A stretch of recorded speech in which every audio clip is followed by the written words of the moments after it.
ইতিমধ্যেই পশ্চিমবঙ্গে বিধানসভা নির্বাচনের প্রথম ও দ্বিতীয় দফার ভোট পর্ব শেষ হয়েছে। এই প্রথম ও দ্বিতীয় দফার ভোট পর্ব শেষ হওয়ার পর আবারও 15টি বিধানসভা কেন্দ্রে পুনরায় ভোটের ঘোষণা করল নির্বাচন কমিশন। আগামীকাল 2 মে শনিবার পশ্চিমবঙ্গে আবারও 15টি বিধানসভা আসনে পুনর্নির্বাচন হতে চলেছে।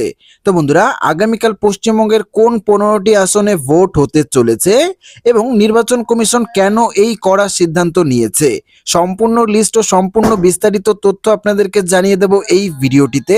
তো অবশ্যই ভিডিওটিতে আপনারা প্রত্যেকেই প্রথম থেকে শেষ পর্যন্ত মনোযোগ সহকারে সঙ্গে থাকবেন এবং চ্যানেলটিতে নতুন দর্শক হয়ে থাকলে অবশ্যই চ্যানেলটিকে সাবস্ক্রাইব করে পাশের বেল আইকনটি প্রেস করে অল নোটিফিকেশনটি অন করে রাখবেন। পাশাপাশি কমেন্ট বক্সে আপনাদের জেলার নাম অবশ্যই লিখে যাবেন। 2026 সালের বিধানসভা নির্বাচনের রণক্ষেত্র এবার বুথের লড়াই ছাড়িয়ে নির্বাচন কমিশনের দপ্তর পর্যন্ত পৌঁছে গিয়েছে। একাধিক বুথে রিগিং এবং কারচুপির পাহাড় প্রমাণ অভিযোগ সামনে আসতেই নজরবিহীন কড়া পদক্ষেপ নিল নির্বাচন কমিশন। শুক্রবার সন্ধ্যায় এক হাই ভোল্টেজ নির্দেশে জানানো হয়েছে, আগামীকাল অর্থাৎ শনিবার 2টি বিধানসভা কেন্দ্রের মোট 15টি বুথে পুনর্নির্বাচনের ঘোষণা করল নির্বাচন কমিশন। অর্থাৎ পশ্চিমবঙ্গের যে বিধানসভা নির্বাচন রয়েছে, এই বিধানসভা নির্বাচনের জন্য 2টি বিধানসভা কেন্দ্রের মোট 15টি বুথের জন্য কিন্তু পুনর্নির্বাচনের ঘোষণা করেছে নির্বাচন কমিশন। নির্বাচন কমিশনের তরফ থেকে কেন এই কড়া সিদ্ধান্ত নেওয়া হয়েছে? কমিশন সূত্রে খবর, নির্বাচনের দিন বিভিন্ন জায়গা থেকে বিস্ফোরক সব অভিযোগ জমা পড়েছিল। কোথাও শাসক বা বিরোধী বিশেষ কোনো একটি দল ছাড়া অন্য কাউকে ভোট দেওয়া যাচ্ছিল না, আবার কোথাও ইভিএম এর বাটনে সেলেটিভ লাগিয়ে রাখা হয়েছিল। সব থেকে চাঞ্চল্যকর অভিযোগ ছিল ওয়েবকাস্টিং নিয়ে। মাঝপথেই বেশ কিছু বুথের ক্যামেরা বন্ধ করে দেওয়া হয়েছিল বলে অভিযোগও কিন্তু ওঠে। স্ক্রুটিনি শেষ করে এই সমস্ত বুথে ভোট বাতিল করার সিদ্ধান্ত নিয়েছে নির্বাচন কমিশন। তো বন্ধুরা, নির্বাচন কমিশনের তরফ থেকে কোন কোন অঞ্চলে পুনরায় ভোটের ঘোষণা করা হয়েছে, পুনর্নির্বাচন কোথায় কোথায় হতে চলেছে। মগরহাটির পশ্চিম এই কেন্দ্রে সব থেকে বেশি অর্থাৎ 11টি বুথে ফের ভোট গ্রহণ করা হবে, অর্থাৎ পুনর্নির্বাচনের ঘোষণা করেছে নির্বাচন কমিশন।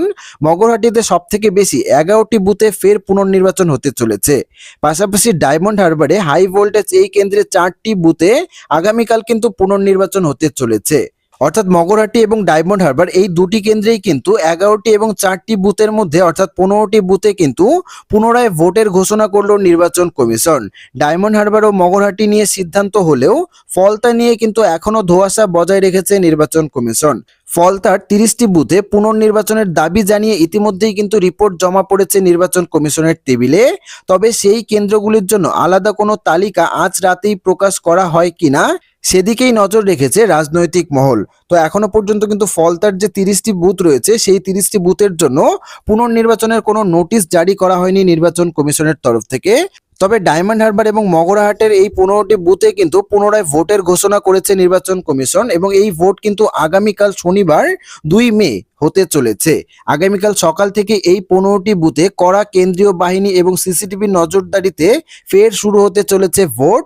বুথগুলিতে যাতে আর কোনো রকম অপ্রীতিকর ঘটনা না ঘটে তার জন্য বিশেষ পর্যবেক্ষক নিয়োগ করা হয়েছে নির্বাচন কমিশনের তরফ থেকে। আগামী সোমবার 4 মে ফল প্রকাশের আগে এই পুনর্নির্বাচন যে ভাগ্য নির্ধারণে বড় ভূমিকা নেবে তা কিন্তু বলাই যায়। তো বন্ধুরা, বুঝতেই পারছেন, আগামী 4 মে সোমবার কিন্তু পশ্চিমবঙ্গের বিধানসভা নির্বাচনের ফল প্রকাশ হতে চলেছে। তার আগেই নির্বাচন কমিশন পশ্চিমবঙ্গের 2টি বিধানসভা কেন্দ্রে 15টি বুথে পুনরায় ভোটের ঘোষণা করেছে এবং আগামীকালকেই কিন্তু এই 15টি বুথে ভোট হতে চলেছে। তো আশা রাখবো ভিডিওটি আপনাদের সবারই ভালো লেগেছে। ভিডিওটি ভালো লাগলে ভিডিওটিতে একটি লাইক করবেন, চ্যানেলটিকে সাবস্ক্রাইব করবেন এবং কমেন্ট বক্সে আপনাদের মতামত অবশ্যই জানিয়ে যাবেন।